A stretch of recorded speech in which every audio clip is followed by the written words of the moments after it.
Hi, I'm Dr. Baxter Montgomery. I'm a cardiologist and cardiac electrophysiologist here in Houston, Texas. 13 years ago, we started integrating our clinical treatment with plant-based nutrition. So the heart here is in congestive heart failure, beating around 20 to 24%. Here it's beating about 50%. After being on a plant-based diet for 78 days, much improved. Someone in her condition may have needed, surgery, could have needed a bypass surgery. She may have needed a defibrillator. She may have even, been placed on the heart transplant list. But instead of that, with plant-based nutrition, the heart improves significantly. And these are the types of findings we see on a regular basis. It's important for individuals to know that, despite how sick you are, we've seen individuals who are very ill. In fact, I've treated 2 different patients who were in the hospital on life support. One person on life support, we fed her green food through her PEG tube, detoxed her in the hospital, and she eventually walked out. So don't give up. We haven't gotten into the most fundamental aspect of our health, which is how we take care of the human frame. And it's as simple as plant-based food, fresh air, sunshine, and water.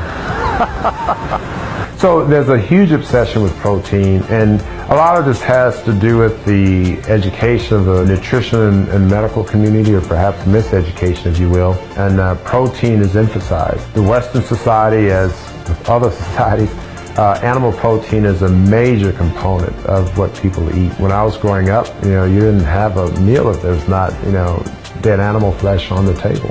Animal protein can trigger inflammation. It has adverse effects on the kidney. It can have adverse effects on the blood vessels, adverse effects on the heart. You get more than enough protein from plant-based foods. The most important nutrient, in my opinion, is water. The healthy human body in its healthy state is about 70-75% water. I'll pose a question. I say, well, if you were, left on an island and deserted for just, let's say 25 days, you can have 25 days worth of baked chicken, or you have 25 days of water. You can't have both, one or the other. And almost invariably, people choose the water because they know that they can't survive 25 days without water.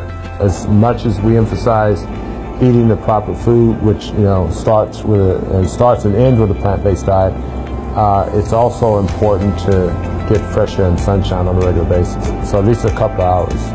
Man-made rainbows. Oh wow. Another patient who's currently in her mid-90s came to see us at the age of 89, and at that time she was taking about 22 medications, including about 40 units of insulin twice a day. And she'd been on insulin for 40 years. We put her on a raw detox, and we got off the insulin within a couple of days of her being on the raw detox.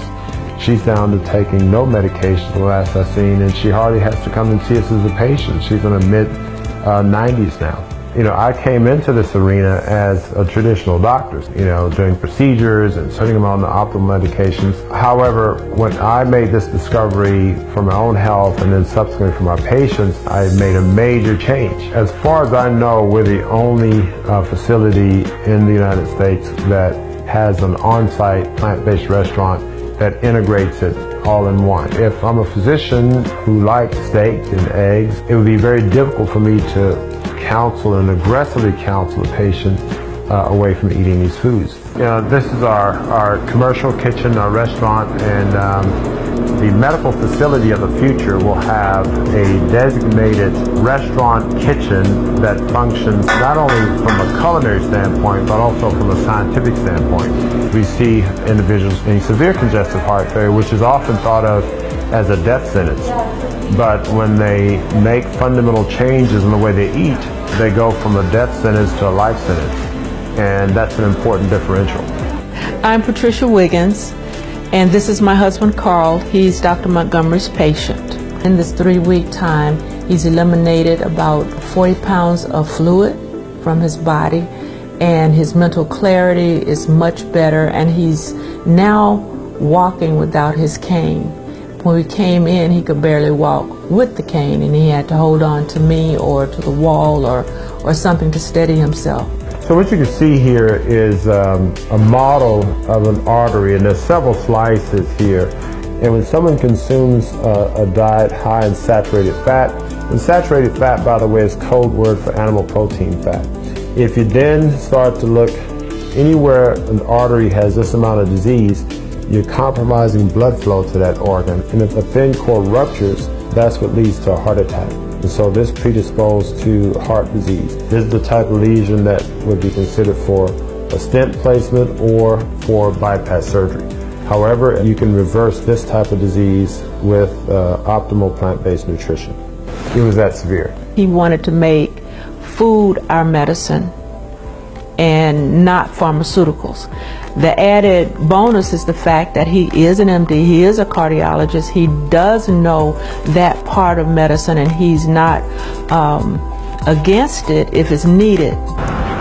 So if you were to look at all of the healthcare facilities here, all the hospitals, all the emergency rooms in this expansive medical center, and we were to walk around and search for one patient who was suffering from protein deficiency, we'd be challenged to find one. In regards to the prevalence of heart disease among different ethnic groups, the CDC clearly shows that African American women have the most heart disease in terms of prevalence and morbidity and mortality from heart disease. Next to them would be African American men. More women die from heart disease than men in general, and then more African American women die from heart disease than any other race, gender segment that we know of. Availability, convenience, these are all important things that I find, and I think it's going to make a difference the more we make the food available. People do not realize how delicious plant food is. At the end of the day, it's going to be the food that makes the difference. I have a lot of friends who are ethical vegans, and I applaud you. When I came into eating plant-based, I wasn't aware of the horrors that happen to animals, and I think there's more messaging needs to come about with that. The other aspect of being ethical vegans is that we have to look at our own bodies, and we have to be ethical to ourselves first and foremost, because if we're not healthy, then we can't be of benefit to others, animals, etc. So I often tell my patients that the number one animal you want to be ethical to is yourself. So foods that are minimally processed, raw, you want a lot of live foods that has the water content is maintained. These are going to be some of the most healthy foods, and if it is cooked, you want to either dehydrate it at relatively low temperatures, boil or steam it. And these are some simple approaches that individuals can take to consume a diet that's not only healthy for the environment as a whole, but also healthy for your local environment, which is your body. If we can fundamentally change the way we eat, we can get rid of the need for so much expense and so much time and effort toward helping people get better, or I should say, helping people live with their illnesses. We can just simply change what they eat, we can help them reverse their conditions and live a healthier life.